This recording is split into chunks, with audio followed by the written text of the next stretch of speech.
Ang gabing tinawag ako ng sarili kong anak na baliw sa loob ng sarili kong pamamahay. Iyon ang gabing namatay ang puso ko. Hindi dahil sa sakit ng katandaan, hindi dahil sa rayuma o sa pangungulila sa asawa ko. Namatay ang puso ko dahil sa hiya. Isang matinding hiya na parang sumampal sa aking pagkatao. Nakatayo sila sa harap ko. Ang anak kong babae na si Carla. Ang asawa niyang mayaman na si Philip. At ang mga kamag-anak ni Philip na nakatingin sa akin na para bang isa akong basahan na kailangang itapon. Nasa hapagkainan kami. Sa mesang pinaghirapan ni Danilo, napakinising gamit ang kanyang sariling mga kamay. Dito kami dating nagsasalo-salo tuwing Pasko. Dito kami nagtatawanan noon, pero nang gabing iyon, iba ang tingin nila sa akin. Narinig ko ang bulungan, matalas, masakit. Hayaan mo na siya, sabi ng isa. Matanda na kasi, ulyanin na, hindi na alam ang ginagawa. Ulyanin? Ako? Si Lola Corazon na nagpalaki sa kanila. Si Lola Corazon na nag-aaruga sa lupang ito sa loob ng 42 taon. Bigla na lang, sa paningin nila, naging walang kwenta ako. Para bang ang halaga ko ay nawala kasabay ng pagkawala ng asawa ko. Ang tingin ng manugang kong si Philip, iyon ang hindi ko makalimutan, ang tingin na punong-puno ng awa. Pero alam kong hindi iyon totoong awa. Isa iyong patibong, isa iyong maskara.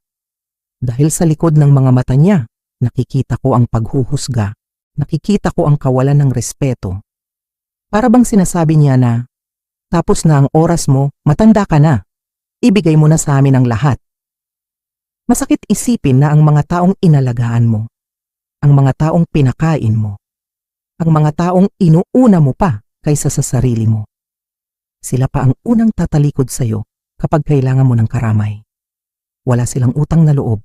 Iyan ang totoo. Iyan ang mapait na katotohanan na pilit kong tinatanggap gabi-gabi habang nakatingin sa kisame. Ang akala nila, dahil matanda na ako, wala na akong nararamdaman. Ang akala nila, dahil mahina na ang tuhod ko, mahina na rin ang isip ko. Pero nagkakamali sila, maling-mali sila. Sa loob ng mahabang panahon, ako ang naging ilaw ng tahanan. Naalala ko pa nung bagong kasal kami ni Danilo. Dinala niya ako rito sa bukid. Wala pa kaming kuryente noon. Gasera lang ang gamit namin. Ang mga kamay ko na dati ay makinis, naging magaspang iyang kakatanim ng palay, kakakudkod ng niyog, at kakalaba sa ilog para lang makatipid kami. Lahat ng iyon, ginawa ko ng walang reklamo. Dahil iyon ang tungkulin ng isang ina. Iyon ang tungkulin ng isang asawa. Ako ang nagbabudget ng kakarampot naming kita para makapasok sa magandang eskwelahan si Carla at si Marco. Ako ang gumising ng alas 4 ng madaling araw para magluto ng almusal bago sila pumasok. Ako ang nag-alaga sa kanila nung nilalagnat sila. Ako ang nagpunas ng luha nila nung nadadapa sila, kahit nung nag-asawa na sila. Ako pa rin. Sino ang nagbayad ng down payment sa unang kotse ni Marco? Ako at si Danilo. Sino ang laging nagpapadala ng sariwang gulay at bigas sa bahay ni Carla sa Maynila? Dahil nagrereklamo siyang mahal ang bilihin doon. Ako. Pero para sa kanila, isa lang akong background noise. Isang radyo na luma na kailangang hinaan o patayin kapag maingay na. Naging invisible ako sa sarili kong pamilya. Mula nang mamatay si Danilo, 3 buwan na ang nakakaraan, lalo akong nag-isa. Ang malawak na bukid na ito ay naging napakatahimik. Dati, naririnig ko ang tawa ni Danilo habang nagkakape kami sa umaga. Ngayon, huni na lang ng kuliglig ang kasama ko. At ang mga anak ko, dumadalaw lang sila kapag may kailangan, kapag may hihingin, o kapag may gusto silang kunin. Wala silang pakialam kung kumain na ba ako. Wala silang pakialam kung may gamot pa ba ako sa high blood. Ang tanging pakialam nila ay ang titulo ng lupa. Ang lupang minanapa ni Danilo sa lolo niya. Ang lupang nagkakahalaga ng dugo at pawis naming. Gusto nilang ibenta ko ito, gusto nilang umalis ako rito. Sabi nila, para daw sa akin yon. Para daw makapagpahinga ako sa kondo sa syudad. Pero alam ko ang totoo. Hindi pahinga ang gusto nila para sa akin. Gusto nila akong iligpit. Gusto nila akong ilayo sa katotohanan. Dahil sa tingin nila, ako ay isang mahinang matanda na lang. isang pasanin. Pero may isang bagay silang hindi alam. May isang bagay na naiwan si Danilo na hindi nila nakita. Isang bagay na magbabago ng lahat. Umalis ako ng bahay, bit-bit lang ang aking lumang bag. Ang akala nila, sumuko na ako. Ang akala nila, natakot na ako sa mga banta at pananakot nila. Pero hindi nila alam na sa loob ng bag ko ay may isang lihim na yaman. Hindi ito ginto. Hindi ito alahas. Ito ay ang kamera ni Danilo. Isang simpleng kamera. Luma. Mabigat. Ang uri ng kamera na gumagamit pa ng film. Ang uri na kailangan mong maghintay bago mo makita ang litrato. Si Danilo, bago siya namatay, naging obsession niya ang pagkuha ng litrato. Akala ng mga anak namin, ulyanin na ang tatay nila. Akala nila, naglalaro lang siya. Sabi pa nga ni Carla noon, hayaan niyo na si Papa, libangan lang ng matanda iyan. Pero mali sila. Maling-mali sila. Si Danilo ay hindi naglalaro. Si Danilo ay nagmamasid. Si Danilo ay may nakita. At ang ebidensya, nasa loob ng huling rolyo ng film na yon. Ang rolyong nasa loob ng bag ko ngayon. Ang maliit na lola na pinalayas nila sa sarili niyang pamamahay, ang lola na tinawag nilang baliw. Ang lola na iyon ay hindi biktima. Ang lola na iyon ay magiging mga ngaso. Ako ang huhuli sa kanila. Gusto nilang manahimik ako? Pwes hindi ako mananahimik. Kinuha nila ang asawa ko. Gusto nilang kunin ang lupa ko. At ngayon, tinatangka nilang kunin ang katinuan ko at ang dangal ko. Pero hindi ako papayag. Babawiin ko ang lahat. Hindi lang ang lupa. Hindi lang ang bahay. Babawiin ko ang aking dangal. Babawiin ko ang respeto na ipinagkait nila sa akin at kay Danilo. Ipapakita ko sa kanila kung ano ang nagagawa ng isang ina na tinraidor ng sarili niyang dugo. Ipapakita ko sa kanila na ang ulyanin na tinatawag nila ay mas matalas pa mag-isip kaysa sa kanilang lahat na pinagsama-sama. Ito ay hindi lang tungkol sa paghihiganti. Ito ay tungkol sa hustisya. Ito ay isang leksyon. Isang leksyon na hinding-hindi nila makakalimutan.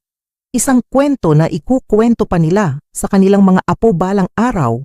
Ang kwento kung paano sila tinalo ng kanilang Lola Corazon. Hinding-hindi ako titigil hanggat hindi lumalabas ang katotohanan dahil ako si Corazon. At ang puso ko ay tumitibok pa rin para sa katotohanan. Kaya ikaw na nakikinig sa akin ngayon. Naramdaman mo na ba ang pakiramdam na maging dayuhan sa sarili mong bahay? Naranasan mo na bang baliwalain ng mga taong dapat sana ay nagmamahal sa iyo? O may kilala ka bang tulad ko na lumalaban para sa kanilang karapatan at dangal? Kung oo, pakinggan mo ang kwento ko dahil ang kwentong ito ay para sa iyo. Huwag kalimutang i-like at i-share ang video na ito para malaman ng iba na hindi sila nag-iisa. At gusto kong malaman, taga saan po kayo? Mag-comment kayo sa ibaba. Saan kayo nanonood? Gusto kong marinig ang inyong mga kwento. Halina't samahan ninyo ako. Pakinggan ninyo ang buong katotohanan. Ako si Lola Corazon, 64 na taong gulang, isang simpleng may bahay, isang byuda, 3 buwan. 3 buwan na ang nakalilipas mula noong ilibing namin si Danilo. Atake sa puso, iyan ang sabi ng mga doktor. Iyan ang sabi ng mga paramedikong dumampot sa kanya sa may bakod. Mabilis daw. Hindi na raw siya nahirapan, pero sa loob ng 3 buwan na iyon, hindi mapanatag ang kalooban ko. Ang bahay namin ay naging napakatahimik. Ang dating masayang tawanan sa kusina tuwing umaga ay napalitan ng katahimikan na nakabibingi. Ang tanging kasama ko na lang ay ang mga alaala at ang kamera ni Danilo. Nakaupo ang kamera sa ibabaw ng mesa sa kusina. Isang vintage na Leica M6, itim at pilak. Nakatingin sa akin araw-araw, para bang may gusto itong sabihin, para bang may gusto itong ipaalam. Si Danilo, noong huling taon bago siya namatay, hindi niya binibitawan ang kamera na yan. Kahit saan siya magpunta, nakasabit iyan sa leeg niya. Tuwing umaga, naglalakad siya sa buong paligid ng aming 5 ektaryang lupain. Kinukunan niya ang mga poste ng bakod, ang balat ng mga puno, ang pagsikat ng araw sa likod ng bundok. Ang sabi ng anak naming si Carla, "Ma, baka demensya na yan. Baka bumabalik sa pagkabata si Papa." Ang sabi naman ng anak naming si Marco, Hayaan mo na ma, wala kasing magawa si Papa. Masyadong maraming oras. Pero ako, nakita ko ang saya sa mga mata ni Danilo.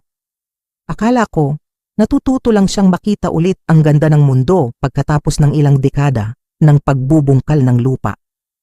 Akala ko, masaya lang siya. Mali ako. Maling-mali ako tungkol sa maraming bagay. Noong Martes ng umaga, nagising ako na may kakaibang pakiramdam. Masyadong tahimik ang bahay. Parang may nagtutulak sa akin na kumilos. Tiningnan ko ang kamera. Nakita ko ang counter ng film. 36. Nagpasya ako. Panahon na. Panahon na para makita kung ano ang huling nakita ng asawa ko. Sumakay ako sa aking lumang sasakyan at nagmaneho papunta sa bayan ng Millbrook. Mainit ang panahon noon, Hulyo. Ang klase ng init na dumidikit sa balat. Ang hangin ay mabigat, parang uulan na hindi naman uulan. Pumunta ako sa shop ni Mang Narding. Si Mang Narding ay kababata pa ni Danilo. Siya ang kumuha ng litrato noong kasal namin, 42 taon na ang nakakaraan. Siya ang kumuha ng litrato nung binyag ni Carla. Nung graduation ni Marco, kilala niya kami, pamilya na ang turingan namin. Pagpasok ko sa shop, naamoy ko agad ang pamilyar na amoy ng kemikal. Amoy ng developer fluid at lumang papel. Tumunog ang maliit na kampanilya sa pinto. Lumabas si Mang Narding mula sa likod. Payat na siya ngayon, puti na ang buhok, pero mabait pa rin ang mga mata. Corazon, bati niya. Ngumiti siya, pero napansin ko ang isang bagay. Ang ngiti niya, hindi umabot sa kanyang mga mata. May dumaang lungkot o takot. Iniisip ko kung kailan ka pupunta rito. Inilapag ko ang kamera sa counter, dahan-dahan. Handa na ako, Narding, sabi ko. Pinilit kong patatagin ang boses ko kahit may bareta sa lalamunan ko. Gusto kong makita kung ano ang mga kinukunan niya noong mga huling araw niya. Pwede mo bang i-develop ang rolyo? Kinuha ni Mang Narding ang kamera. Hinawakan niya ito ng may pag-iingat, parang isang sagradong bagay. Naalala ko nung binili niya ito, bulong niya. Excited na excited siya. Parang batang may bagong laruan. Sabi niya sa akin, tinuturuan daw siya ng photography na maging mapagmasid, na makita ang mga bagay na hindi natin napapansin. Tumango ako. Oo, tumigil ang mga kamay ni Narding sa pagkalikot sa kamera. Tumingin siya sa akin saglit bago tumango. Sige, nagpalipas ako ng oras sa maliit na parke sa tapat. Pinanood ko ang mga bata na naglalaro sa swing. Pinanood ko ang mga nanay na nagkukwentuhan. Pero ang isip ko, lumilipad pabalik kay Danilo. Ano kaya ang nakunan niya? Siguro mga litrato ng mga ibon? O kaya ang paborito niyang puno ng nara sa likod bahay? Isang oras. Bumalik ako sa shop. Pagbukas ko ng pinto, nandoon na si Mang Narding sa counter. Naghihintay, pero iba na ang mukha niya. Wala na ang ngiti. Namumutla siya. Ang mga mata niya ay balisa, palingalinga sa labas ng bintana. Corazon, sabi niya. Ang boses niya ay mahina. Pasok ka, natigilan ako. Ha? Bakit, Narding? Anong problema? Pakiusap, giit niya. Ang tono ng boses niya ay may halong takot na hindi ko pa narinig sa kanya kahit kailan. Ilak mo ang pinto. Ang tunog ay parang putok ng baril sa tahimik na kwarto. Sininyasan niya akong sumunod sa kanya sa likod ng shop, sa kanyang dark room. Madilim doon. Ang tanging liwanag ay galing sa isang pulang bombilya. Ang amoy ng kemikal ay mas matapang dito. Masakit sa ilong. May sampayan na nakatali sa pader. Doon nakasabit ang 36 na litrato. Itim at puti. Basa pa ang mga ito. Ako mismo ang nag-develop nito, bulong ni Narding. Hindi ko pinakita sa assistant ko. Corazon, si Danilo, may tinitiktikan siya. Lumapit ako para tingnan ang mga litrato. Ang mga naunang litrato ay mukhang inosente. Ang kamalig namin tuwing madaling araw. Ang lumang bakod na bato. Ang puno ng mangga na may malalabay na sanga. Pero habang tinitingnan ko ang mga sumunod na litrato, nagbago ang ihip ng hangin. Naging seryoso ang mga kuha. Nakatutok sa mga detalye. Isang litrato ng lumang kandado sa bodega sa likod ng aming lupa. Ang bodegang iyon na sabi ni Danilo ay hindi na namin mabuksan dahil nawala na ang susi, 20 taon na ang nakararaan. Pero sa litrato, Ang kandado ay may mga bagong gasgas. Kumikinang ang bakal. Ibig sabihin, may nagbubukas nito. May litrato ng mga bakas ng gulong ng sasakyan sa putikan malapit sa sapa. Malalaking gulong. Bago. May litrato na kinuha mula sa likod ng puno. Isang itim na SUV. Nakaparada sa dulo ng aming lupa. Kitang-kita ang plaka. Malinaw na malinaw. Nagsimulang manginig ang mga kamay ko. Ang lamig na naramdaman ko ay hindi galing sa aircon, galing ito sa loob ng buto ko. Mayroon pa, sabi ni Narding, lumapit siya sa dulo ng sampayan. Ito ang huling litrato na kinuha niya. Ang date stamp sa camera ay alas 7 ng umaga, Abril 18. Abril 18. Natigil ang paghinga ko. Iyan ang araw na namatay siya, bulong ko. Iyan ang umaga na nakita siyang patay. Ang litrato ay kuha sa silangang bahagi ng bakod. Doon mismo kung saan natagpuan ang katawan ni Danilo, pero hindi bakod ang kinukunan ni Danilo. Ginamit niya ang long lens ng kamera. Nakatutok siya sa gubat sa kabila ng aming lupa. Sa litrato, may dalawang lalaki na nag-uusap sa isang maliit na hawan. Seryoso sila.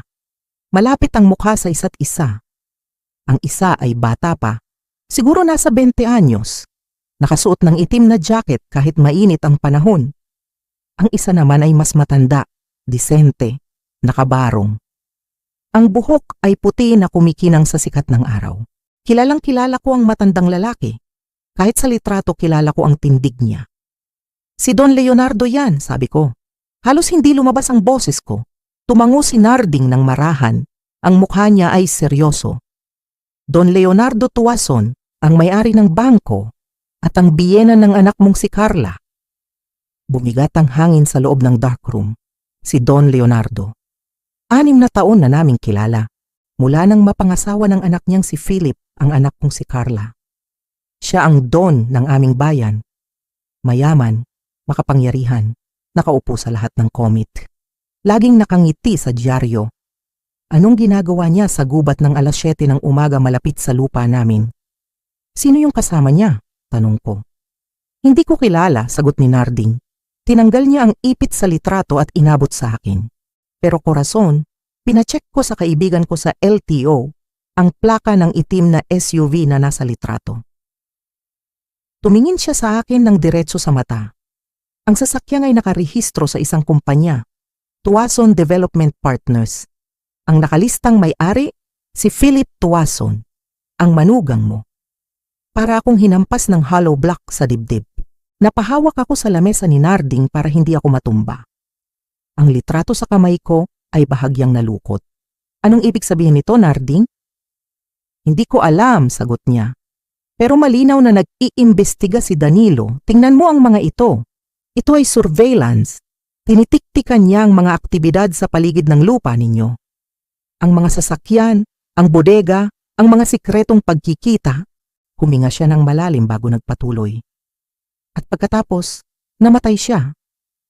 Natahimik kami pareho. Ang tunog lang ng aircon ang naririnig. Wala akong sinasabing sigurado, sabi ni Narding, pero ang mga mata niya ay punong-puno ng pag-aalala. Pero si Danilo ay malusog. Nakita ko siya nung nakaraang linggo. Umakyat pa siya sa hagdan para palitan ang bumbilya ko. Hindi siya hiningal.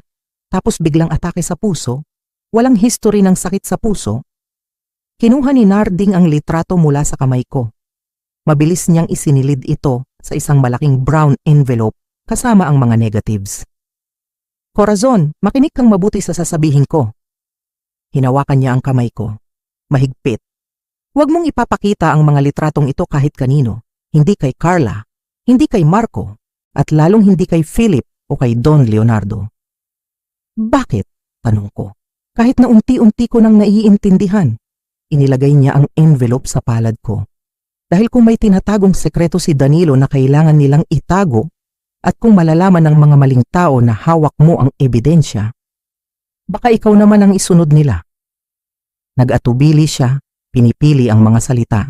40 taon na akong nagde-develop ng litrato sa bayang ito, Corazon. Alam ko ang itsura ng pera kapag sinusubukan nitong magtago. Kung anuman ang natuklasan ni Danilo, konektado ito kay Don Leonardo. Ibig sabihin, konektado ito sa malaking pera at malaking kapangyarihan. Sa tingin mo, may alam si Philip? Tanong ko. Sa tingin ko, ang manugang mo ay kasosyo ng tatay niya sa isang kumpanya na walang nakakaalam. At sa tingin ko, nagkikita sila ng patago sa lupa mo. Corazon, mag-ingat ka. Mag-ingat ka kung sino ang pagkakatiwalaan mo. Lumabas ako ng shop na yakap-yakap ang envelope sa dibdib ko. Ang init ng araw sa labas ay hindi nakapagpainit sa nanlalamig kong katawan. Sumakay ako sa kotse. Inilagay ko ang envelope sa passenger seat. Tumingin ako sa rear view mirror. Bigla na lang, ang pamilyar na kalsada ng aming bayan ay naging nakakatakot. Ang bawat sasakyan sa likod ko ay parang sumusunod. Ang bawat anino ay parang may nagmamasid. Pinaandar ko ang makina. Ang puso ko ay kumakabog na parang tambol sa loob ng dibdib ko. Hindi ko alam kung ano ang totoo. Hindi ko alam kung sino ang kalaban. Ang alam ko lang, ang asawa ko ay may alam na sekreto. At ang sekretong iyon ang pumatay sa kanya. At ngayon, nasa akin na ang sekreto. Nagmaneho ako pauwi galing sa bayan. Ang biyahe na karaniwang inabot lang ng 15 minutos ay parang naging napakatagal. Ang bawat anino ng puno sa daan ay parang mga matang nakatingin sa akin. Ang bawat sasakyan na nakakasalubong ko ay nagpapakabog ng dibdib ko. Paulit-ulit kong tinitingnan ang rear view mirror, takot, kaba, pagdududa. Wala naman akong nakitang sumusunod, pero ang babala ni Mang Narding ay parang sirang plaka na umiikot sa utak ko. Mag-ingat ka, huwag kang magtitiwala. Pagpasok ko sa aming tarangkahan, bumungad sa akin ang katahimikan ng aming lumang bahay.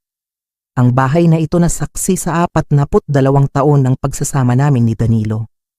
Dati, ang katahimikang ito ay kapayapaan. Ngayon, iba na. Ang katahimikan ay parang nagbabadya ng masamang mangyayari. Nilock ko ang lahat ng pinto.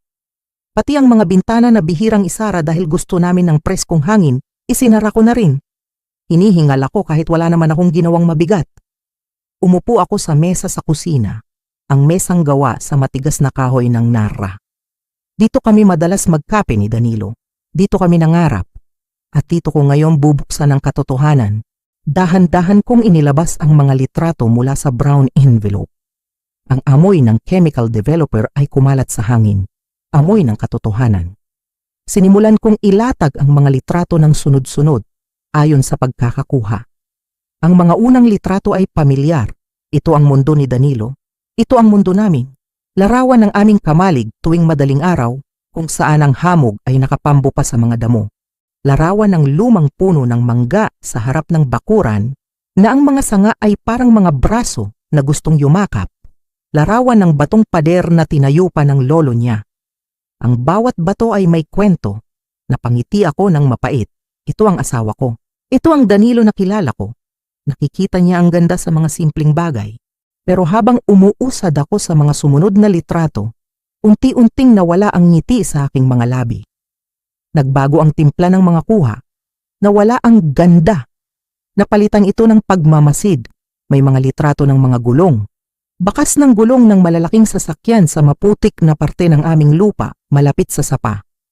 Malalim ang bakas, bago. Sumunod ay ang litrato ng isang itim na SUV. Nakaparada ito sa dulo ng aming lupain, malapit sa gubat. Nakatago sa likod ng mga talahib, pero nahuli pa rin ng lente ni Danilo. Kinilabutan ako. Ang SUV na yon. Nakita ko na yon dati. Nakita ko na yon sa bayan. At ang sumunod na litrato ay mas lalong nagpabilis ng tibok ng puso ko. Isang close-up shot ng lumang bodega sa likod ng aming lupa. Ang bodega na yon ay sira-sira na, puro anay, puro agiw. Ilang dekada na naming hindi ginagamit dahil nawawala ang susi. Pero sa litrato ni Danilo, kitang-kita ang detalye. Ang kalawangin na kandado ay may mga bagong gasgas. Ang bakal ay kuminang dahil natuklap ang kalawang. May nagbubukas nito. May pumapasok sa loob ng aming teritoryo, nang hindi namin alam.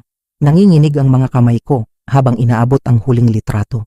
Ang litratong naging dahilan kung bakit namutla si Mang Narding. Tiningnan ko ang likod ng litrato. May date stamp. Abril 18, alas 7:30 ng umaga, ang araw ng pagkamatay ni Danilo, Ang oras bago siya natagpo ang patay.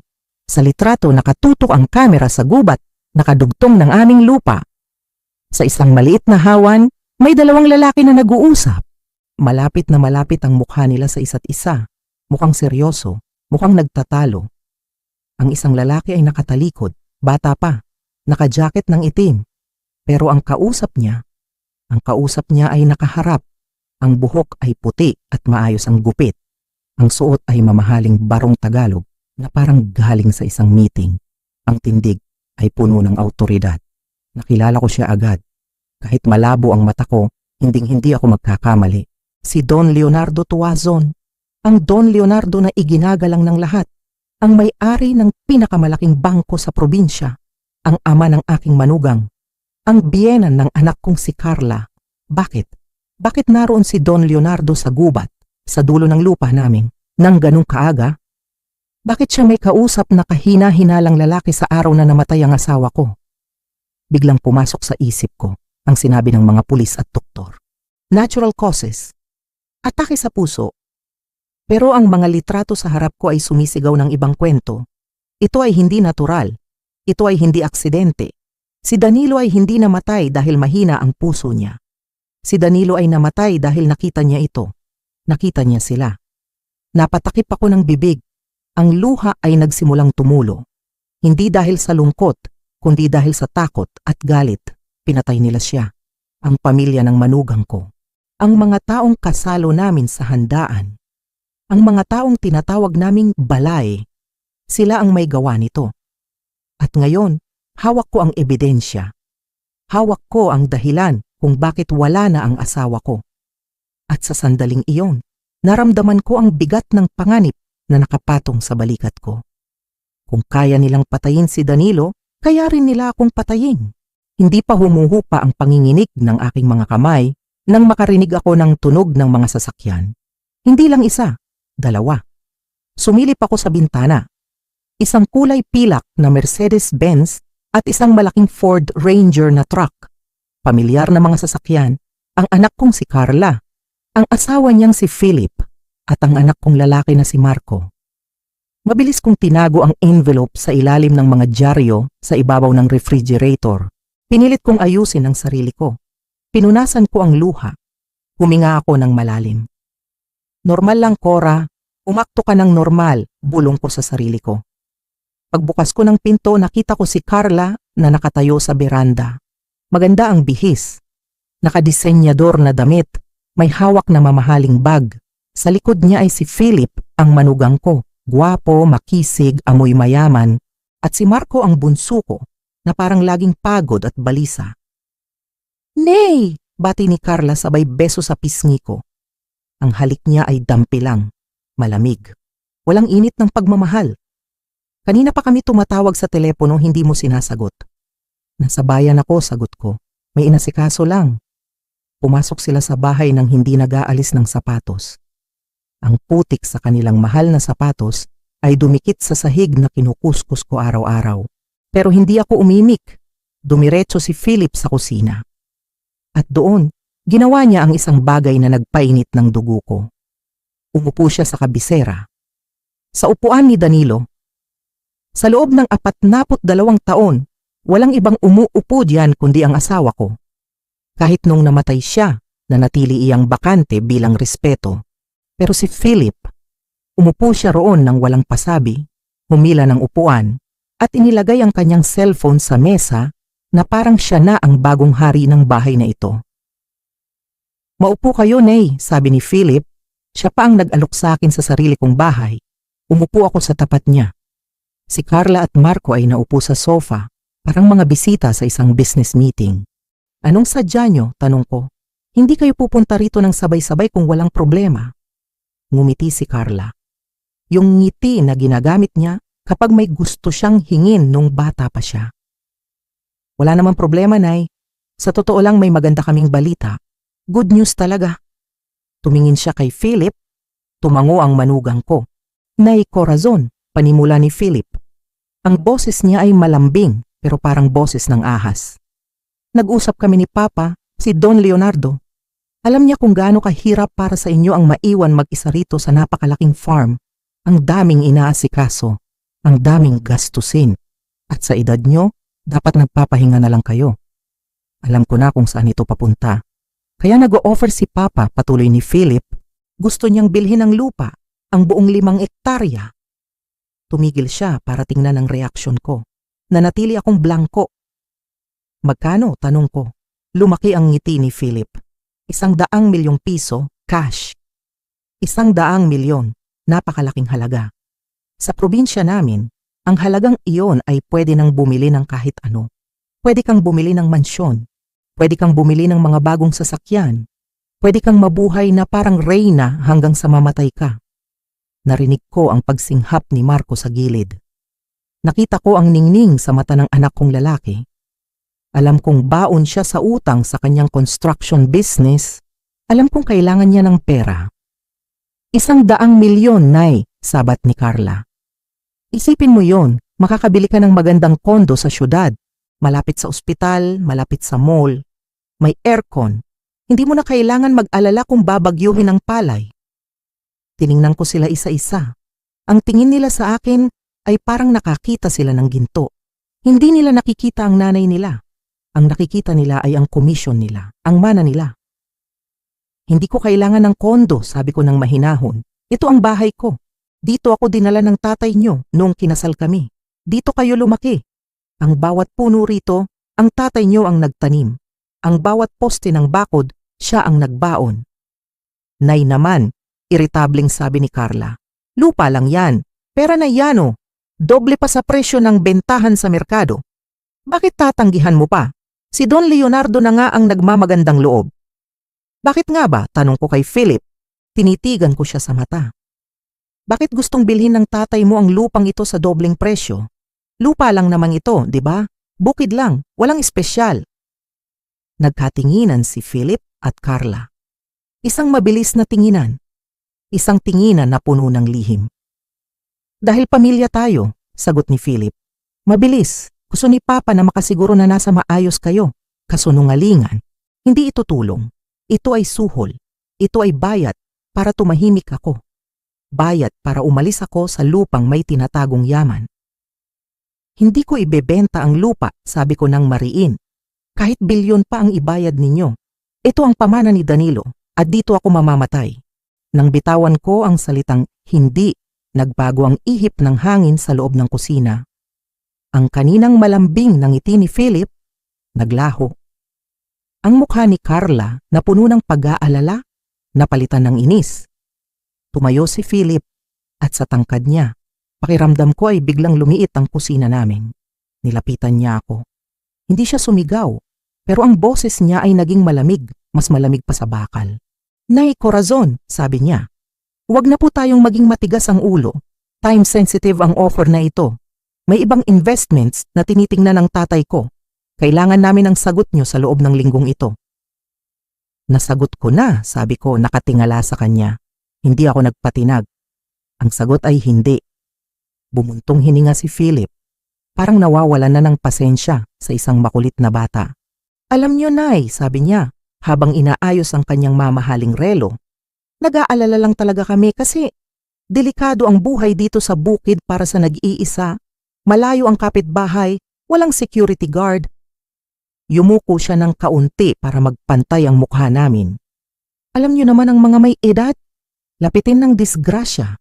Minsan nadudulas. Tumigil siya sandali. Ang mga mata niya ay nakatutok sa akin. O minsan, inaatake sa puso tulad ni Tatay Danilo, biglaan. Walang nakakaalam kung kailan mangyayari. Nanindig ang balahibo ko. Iyon ay hindi paalala. Iyon ay banta. Malinaw pa sa sikat ng araw. Sinasabi niya sa akin na kung ano ang nangyari kay Danilo ay pwedeng mangyari sa akin. Tumingin ako sa anak ko. Carla, naririnig mo ba ang asawa mo? Tinatakot niya ako. Pero si Carla, realistic lang kami. Lumapit si Carla sa akin at hinawakan ang balikat ko. Pero ang hawak niya ay mahigpit. Nay, sa totoo lang nag-aalala kami sa pag-iisip mo. Masyado kang emosyonal simula nung mamatay si Papa. Baka ulyanin ka na. Baka hindi ka na nakakapagdesisyon ng tama. Nanlaki ang mata ko. Anong sinasabi mo? Sinasabi ko lang tuloy ni Carla, na kung ipipilit mo ang gusto mo at sasayangin ang 100,000,000 dahil lang sa sentimental value, baka kailangan naming gumawa ng paraan. Baka kailangan naming ipa-check up ka sa doktor para malaman kung competent ka pa bang humawak ng ari-arian. Para akong sinampal ang sarili kong anak, ang batang iniluwal ko, ang batang pinalaki ko. Handa siyang palabasin na baliw ako. Handa siyang ipadeklarang baliw ang sarili niyang ina para lang makuha ang pera. Tumingin ako kay Marco. Marco? Yumuko si Marco. Hindi makatingin sa akin. Nay, malaking pera yon. Kailangan ko ng pera. Kailangan namin. Doon gumuho ang mundo ko. Wala akong kakampi. Ang mga anak ko ay naging mga estranghero. Ang pera ay naging mas matimbang kaysa sa ina nila. Nanginginig ang tuhod ko pero pinilit kong tumayo ng tuwid. Lumayas kayo, sabi ko. Mahina pero mariin. Nay, subok ni Philip.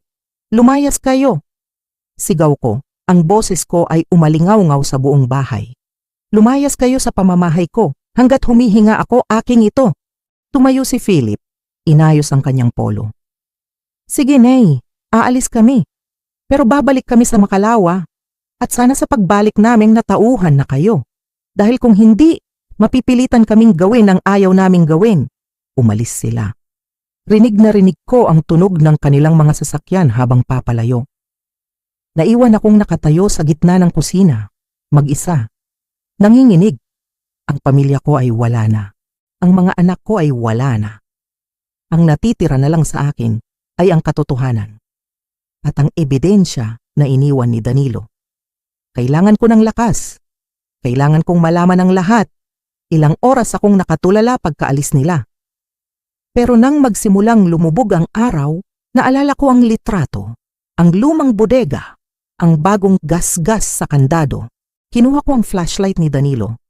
Nagsuot ako ng boots at naglakad ako papunta sa likod ng aming lupain. Ang daan papunta sa bodega ay matagal nang hindi dinadaanan. Matataas na ang damo. Maraming tinik. Pero hindi ko ininda ang mga galos. Kailangan kong makita. Narating ko ang bodega. Maliit na istruktura ito na gawa sa kahoy at yero. Ang mga baging ay gumapang na sa pader. Mukha itong inabandona. Pero nang ilawan ko ang pinto, nakita ko ang nakita ni Danilo, ang kandado, luma at kinakalawang sa labas. Pero nang hawakan ko, bumukas ito agad. Hindi ito nakalock. Sinadya itong isara para magmukhang nakakandado, pero ang totoo ay bukas ito. Pumasok ako. Ang loob ay madilim at amoy luma. Pero nang ilawan ko ang sahig, nagtaka ako. Malinis. Walang alikabok sa gitna. Walang sapot ng gagamba sa daanan. Ang sahig na semento ay mukhang winalis kamakailan lang. May gumagamit nito.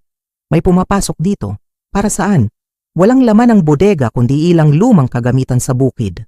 Inikot ko ang ilaw ng flashlight, pader, bubong, sulok. Sa isang sulok, sa may likuran ng isang lumang estante, may napansin akong kakaiba. Isang tabla sa pader ang medyo nakaangat. Hindi halata kung hindi mo titingnan ng malapitan. Lumapit ako. Lumuhod. Sinubukan kong hilahin ang tabla. Gumalaw ito. Maluwag. Sa likod ng tabla, may nakasiksik. Isang maliit na plastic bag ng yelo naka-ziplock. Kinuha ko ito. Nanginginig ang mga kamay ko. Binuksan ko ang plastic bag. Sa loob may isang susi. Susi ng bangko. At isang papel na nakatupi.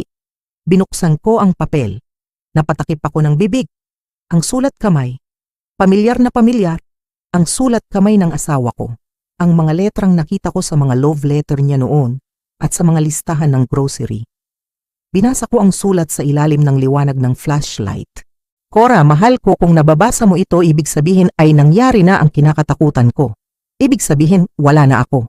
Huwag kang maniniwala na aksidente ang nangyari sa akin. Hindi ako paranoid. Matagal ko na silang binabantayan. Yung bata, si Philip, kinumpronta niya ako nung isang linggo sa may bakod. Galit na galit siya. Sabi niya, hinahadlangan ko daw ang progreso. Sabi niya, ang tatay daw niya ang may-ari ng lupa sa kabila at kailangan nila ang lupa natin. Nagche-check ako sa munisipyo. Ang kumpanyang bumili ng lupa sa kabila ay Tuazon Development. 3 buwan pa lang. Bakit nila tinatago? Bakit sila nagsisinungaling? Ang susi na kasama nito ay para sa Safety Deposit Box 247 sa County Savings Bank sa kabilang bayan. Doon ko tinago ang lahat ng ebidensya. Ang mga dokumento, ang geological survey na nakuha ko, at ang voice recording. Cora, makinig ka sa akin. Huwag kang magtiwala kay Philip, huwag kang magtiwala kay Don Leonardo. At patawarin mo ako, pero mag-ingat ka rin kay Marco. Ang anak natin, gipit siya sa pera. Madali siyang mabilog. Baka gamitin nila siya laban sa'yo. Mahal na mahal kita. Ipaglaban mo ang lupa natin. Danilo, napaupo ako sa sahig ng bodega. Yakap-yakap ang sulat ng asawa ko. Ang mga luha ko ay pumatak sa papel. Alam niya. Alam niyang papatayin siya. At sa mga huling sandali niya, ang inisip niya ay ako. Ang inisip niya ay kung paano ako poprotektahan. Ang sakit. Ang sakit isipin na nag-iisa siya sa laban na ito noong buhay pa siya. Pero ngayon, hindi na siya nag-iisa. Nasa akin na ang susi. Nasa akin na ang katotohanan. Pinunasan ko ang luha ko, tumayo ako. Kung gusto nila ng gyera, ibibigay ko sa kanila ang gyera. Hindi nila kilala kung sino ang kinalaban nila. Akala nila, isa lang akong mahinang byuda. Pero ako ang asawa ni Danilo. At pagbabayaran nila ang bawat patak ng dugo niya. Kinabukasan, bago pa man sumikat ang araw, umalis na ako ng bahay. Dala ko ang susi na nahanap ko sa bodega at ang mga dokumentong iniwan ni Danilo. Ang destinasyon ko ay ang bangko sa kabilang bayan, 1 oras ang layo mula sa aming farm. Sinadya kong lumayo para hindi ako masundan ni na Philip o ni Don Leonardo. Habang nagmamaneho, hindi ko mapigilang tumingin sa salamin ng sasakyan. Bawat kanto, bawat liko, pakiramdam ko ay may nakasunod. Ang paranoia na sinabi ni Danilo sa sulat niya. Ngayon ay nararamdaman ko na rin. Hindi ito katang-isip. Totoo ang takot, totoo ang panganib.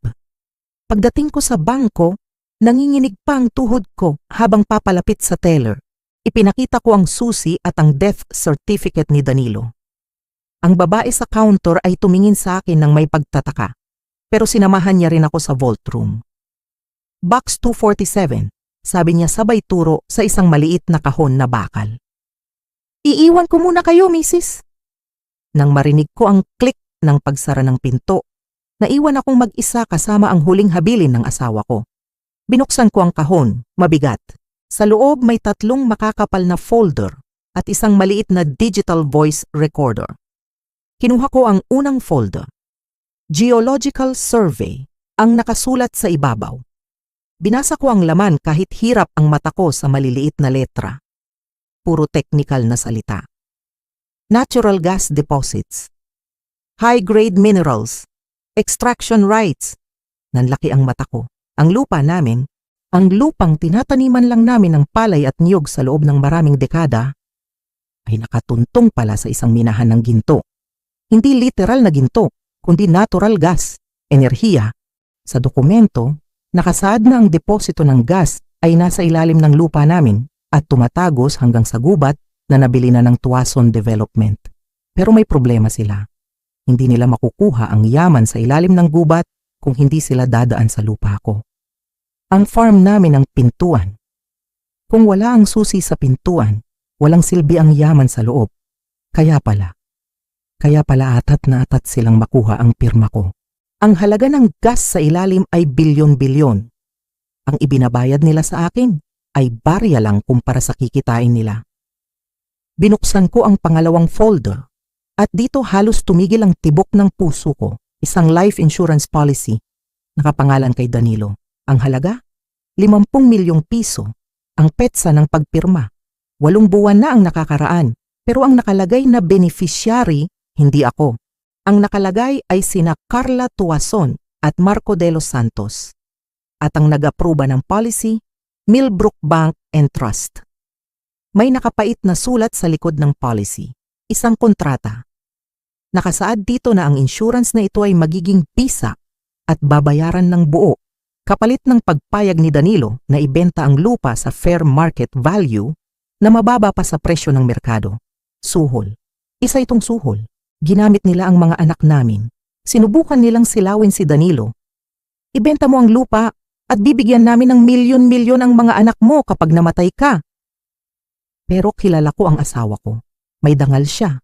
Hindi niya ipagpapalit ang pamana ng lolo niya para sa madaling pera. Tinanggihan niya ito. Alam kong tinanggihan niya ito dahil walang pirma si Danilo sa acceptance line. Pero ang policy ay buhay pa rin sa sistema ng bangko. Ibig sabihin, kahit hindi pumirma si Danilo, planong gamitin ni Don Leonardo ang pagkamatay niya para bayaran ang mga anak ko at makuha ang kooperasyon nila. Kaya pala kampi sila kay Philip. Kaya pala gustong-gusto nilang ibenta ko ang lupa dahil may hinihintay silang pera mula sa dugo ng tatay nila. Nanginginig ang kamay ko nang kunin ko ang huling bagay sa kahon, ang voice recorder. Pinindot ko ang play. Ang boses ni Danilo ay pumuno sa maliit na kwarto. Ang pamilyar at baritonong boses na miss ko na. Napapikit ako, tumulo ang luha ko, parang nandito siya, parang katabi ko lang siya. Cora, kung naririnig mo ito, patawarin mo ako. Huminga siya ng malalim sa recording. Rinig ko ang huni ng ibon sa background. Nasa bukid siya nung ni-record niya ito. Kinausap ako ni Philip kahapon. Sa may bakod, iba na ang tono niya. Hindi na siya nakikiusap. Nagbabanta na siya. Sabi niya, Tay Danilo, sayang naman ang insurance. Sayang ang future ng mga apo nyo.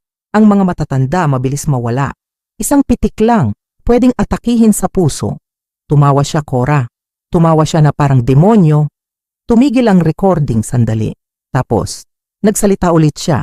Mas mahina, mas seryoso. May nakita akong kakaiba sa kape ko nung isang araw. Mapait. Hindi ko ininom.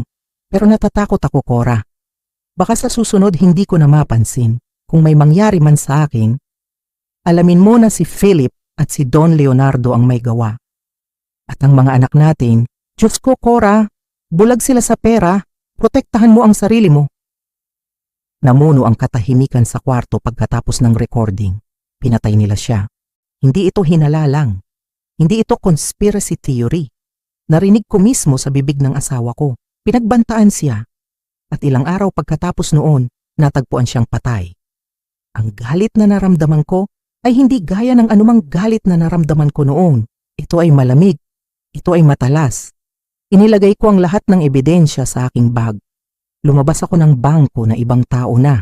Hindi na ako ang umiiyak na byuda kanina. Ako na ang testigo. Ako na ang hukom. At ako na ang berdugo. Pauwi na sana ako. Gusto kong umuwi. Gusto kong komprontahin silang lahat. Pero habang nasa daan, napansin ko ang isang puting van sa aking rear view mirror. Ilang liko na ang ginawa ko, pero nandoon pa rin siya. Nakasunod. 3 sasakyan ang pagitan, pero hindi nawawala. Naalala ko ang babala ni Mang Narding. Naalala ko ang boses ni Danilo. Protektahan mo ang sarili mo. Kung uuwi ako ngayon, kukunin nila ang mga ebidensya.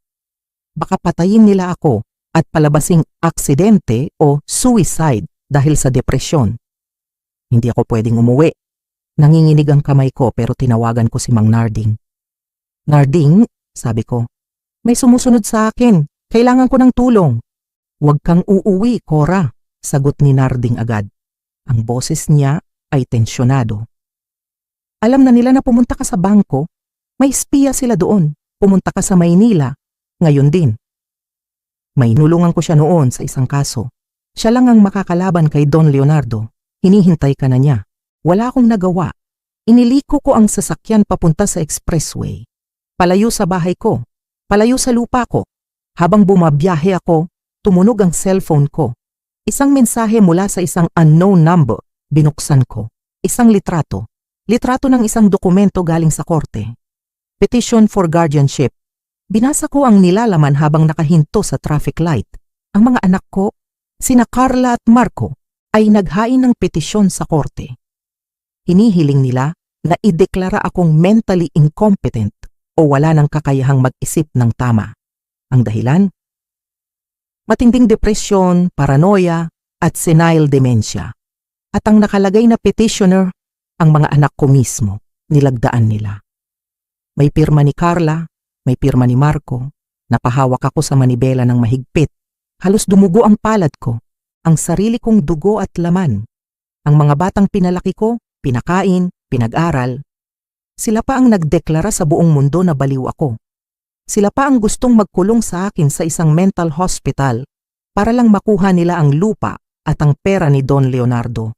Ang sakit ay higit pa sa pisikal. Para bang hiniwa ang puso ko ng pino.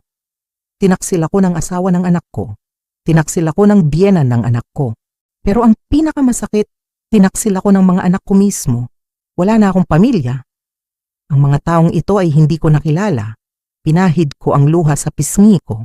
Wala nang silbi ang pag-iyak. Kung gusto nilang palabasin na baliw ako, ipapakita ko sa kanila kung paano lumaban ng isang baliw. Nakarating ako sa Maynila ng gabi na. Nakipagkita ako kay Niña Quizon sa isang maliit na apartment sa Quezon City. Bata pa siya, siguro nasa 30 anyos, pero ang mga mata niya ay matalim at seryoso. Ibinigay ko sa kanya ang lahat. Ang survey, nakita ko ang gulat sa mukha niya habang nakikinig sa boses ni Danilo. Nakita ko ang galit habang binabasa ang petisyon ng mga anak ko. Tita Cora, sabi ni Niña, hinawakan niya ang kamay ko. Hindi lang ito basta agawan sa lupa. Ito ay syndicated crime. Malaking iskandalo ito. Sa gabing iyon, sa isang estrangherong apartment, naramdaman ko ang kakampi na wala sa sarili kong pamilya. 2 araw kaming nagkulong ni Niña. Inayos ang mga ebidensya. Ang plano ng mga anak ko ay ipatawag ako sa korte sa Biyernes para sa hearing ng aking mental competency. Gusto nilang mabililis ang proseso para mailipat agad sa kanila ang karapatan sa lupa. Pero uunahan namin sila. Inilabas ni Niña ang artikulo sa kanyang news website at sa social media. Ang pamagat ay malaki at matapang. Yaman sa ilalim ng lupa, ang madugong plano ng bilyonaryong si Don Leonardo Tuason at ang pagpatay sa isang magsasaka.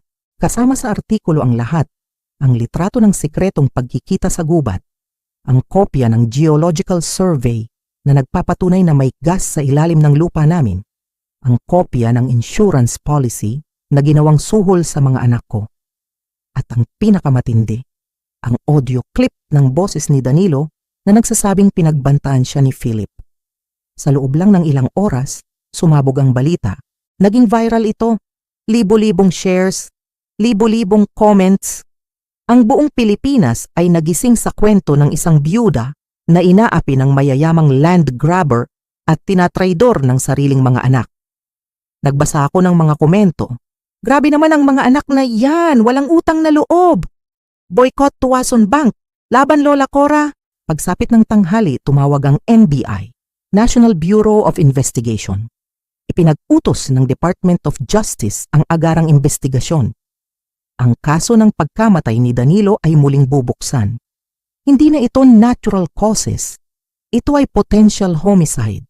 Dahil sa bigat ng iskandalo, ang hearing sa korte para sa aking mental competency ay kinansela. Walang huwes na gustong humawak sa kaso na sinusubaybayan ng buong bayan. Walang huwes na gustong kumampi kay Don Leonardo ngayon. Tiningnan ko si Niña. Nakangiti siya. Nanalo tayo sa unang round, tita, sabi niya. Pero hindi ako ngumiti dahil hindi pa tapos ang laban. Ang pagkapanalo sa social media ay iba sa pagkapanalo sa katotohanan. Gusto kong umuwi, sabi ko. Delikado pa, tita, sagot ni Niña. Hindi, umiling ako. Bahay ko yon, lupa ko yon. Hindi ako magtatago habang sila ay nasa labas, uuwi ako. Bumalik kami sa probinsya kinabukasan. Pero hindi na ako nag-iisa. Kasama ko si Niña. Kasama ko ang camera crew niya na naka-livestream. At kasama ko ang ilang ahente ng NBI na sumama para sa proteksyon at investigasyon. Pagpasok namin sa driveway ng farm, nakita ko sila. Nandoon ang Mercedes ni Carla, nandoon ang truck ni Marco, nandoon ang SUV ni Philip, at nandoon ang marangyang limousine ni Don Leonardo. Nilusob nila ang bahay ko. Siguro ay hinahanap nila ang mga orihinal na ebidensya. Siguro ay hinihintay nila akong bumalik para takutin ulit. Bumaba ako ng sasakyan. Ang hangin ng bukid ay humampas sa mukha ko. Ito ang amoy ng tahanan. At walang sino man ang pwedeng kumuha nito sa akin. Pumasok ako sa pinto. Nakabukas ito. Nadatnan ko sila sa sala. Nagkakagulo. Si Carla ay umiiyak habang hawak ang cellphone. Nagbabasa siguro ng mga batikos sa internet. Si Marco ay nakatulala. Si Philip ay parang leon na nag-iikot-ikot sa hawla. at si Don Leonardo ay nakaupo sa paboritong upuan ni Danilo, mukhang galit na galit. Nang makita nila ako, tumahimik ang lahat. Ikaw! Tumayo si Don Leonardo. Ang mukha niya ay pula sa galit. Ikaw na matandang babae, alam mo ba kung anong ginawa mo? Sinira mo ang pangalan ko! Sinira mo ang kumpanya ko!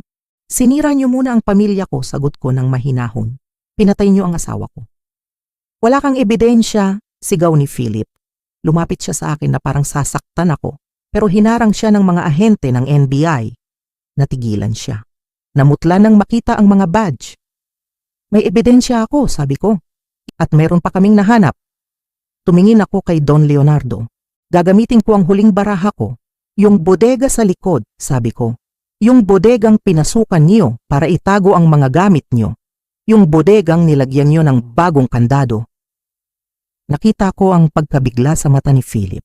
Alam niya ang tinutukoy ko. Napasok na namin yon, pagsisinungaling ko. At nakakuha kami ng samples, may naiwan kayong bakas. Ang lason na ginamit niyo kay Danilo, nasa lab na ngayon ang resulta ng DNA. Nanlaki ang mata ni Don Leonardo. Ang mayayaman, sanay sa pera, pero takot sa kulungan. Imposible, sigaw ni Don Leonardo. Pinalinis ko yon, tumigil ang mundo. Napatingin si Carla sa biyenan niya. Napatingin si Marco. Si Don Leonardo mismo ay napatakip ng bibig. Na-realize niya ang sinabi niya. Pinalinis mo, tanong ko. Bakit mo pinalinis, Don Leonardo? Kung wala kayong tinatago, bakit mo alam na may dapat linisin sa bodega ko? Hindi iyon ang ibig kong sabihin, utal na sagot niya. Pinawisan siya ng malapot. At isa pa, dagdag ko. Bakit niyo pinatay si Danilo? Dahil ba ayaw niyang pumirma? Matigas kasi ang ulo niya. Biglang sigaw ni Don Leonardo na wala na sa sarili dahil sa stress at takot. Dapat tinanggap na lang niya ang pera. Buhay pa sana siya ngayon, 100 milyon tinanggihan niya. Katangahan, huli ka. Napasinghap si Carla. Papa? Itinuro ni Ninya ang kanyang cellphone. Naka-live tayo, Don Leonardo. Narinig ng buong Pilipinas ang confession mo. Namutla si Don Leonardo. Napaupo siya sa upuan. Ang dating makapangyarihang Don, ngayon ay mukha ng talunan. Tumingin ako sa mga anak ko, kay Carla at Marco. Nakita ko ang horror sa mga mukha nila. Ngayon lang nila naintindihan. Ngayon lang pumasok sa utak nila na ang pera na gustong-gusto nila ay galing sa dugo ng tatay nila. Ma! Humagulgol si Carla. Ma, hindi ko alam. Akala ko lupa lang. Huli na ang lahat, Carla, sabi ko. Tinalikuran ko sila. Kunin niyo na sila. Sa senyas ng NBI, pinusasan si Philip at Don Leonardo. Ang sigawang at iyakan sa loob ng bahay ko ay musika sa pandinig ng hustisya. Tapos na ang paghahari nila. Ang byuda na tinawag nilang baliw ang siya ring tumapos sa kanila. Mabilis na gumulong ang hustisya. Matapos ang hindi sinasadyang pag-amin ni Don Leonardo sa harap ng kamera, hindi na sila nakawala. Muling hinukay ang labi ng asawa ko. Isinailalim siya sa autopsy at doon lumabas ang katotohanan na pilit nilang ibinaon. Hindi inatake sa puso si Danilo, nilason siya. May nakitang kemikal sa katawan niya na nagpatigil ng kanyang puso. Isang lason na inilagay sa kanyang inumin noong umagang iyon. Nang ilabas ang resulta, agad na inaresto ng mga pulis sina Philip at Don Leonardo. Nakita ko silang ipinusas. Ang mag-amang dating tinitingala sa aming bayan, ngayon ay nakayuko na. Wala na ang kanilang yabang, wala na ang kanilang kapangyarihan. Ang tanging natira ay ang hiya ng kanilang krimen, si Carla. Ang anak kong nabulag ng kinang ng pera at pag-ibig, nagsisisi siya. Hiwalay na sila ni Philip, umuwi siya sa akin isang gabi, umiiyak, walang kolorete sa mukha. Ibang-iba sa Carla na nanghamak sa akin noon. Niyakap niya ako. Humingi siya ng tawad dahil naniwala siya sa mga kasinungalingan ng asawa niya. Masakit para sa isang ina na makitang nasasaktan ng anak, pero kailangan niyang matutunan ang leksyon na ito. Si Marco naman, ang bunso ko. Pumunta siya rito sa farm. Lumuhod siya sa harap ko, sa mismong sahig na nilalakaran ng tatay niya noon. Umiiyak siya habang humihingi ng tawad. Inamin niya ang kanyang pagkakamali. Inamin niya na nagpadala siya sa takot at sa utang. Nangako siya, magbabayad daw siya sa sarili niyang sikap.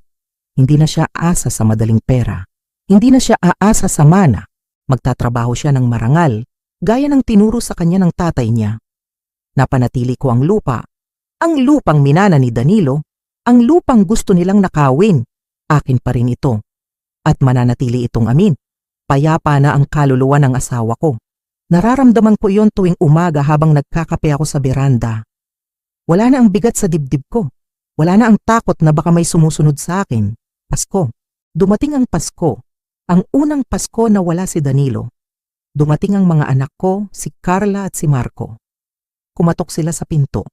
May dala silang simpleng pagkain. Hindi gaya ng dati na mararangya ang handa, pero mas totoo. Pinapasok ko sila. Umupo kami sa hapagkainan. Tahimik. May lungkot pa rin sa hangin. Sinabi ko sa kanila ang totoo. Pinapatawad ko na kayo, sabi ko. Dahil mga anak ko kayo. At hindi matitiis ng isang ina ang kanyang anak. Tumigil ako sandali. Tiningnan ko sila sa mata. Pero ang tiwala ay parang basag na salamin. Matagal bago mabuo ulit. Haabutin ng panahon. Kailangan ninyong patunayan na karapat-dapat kayo ulit.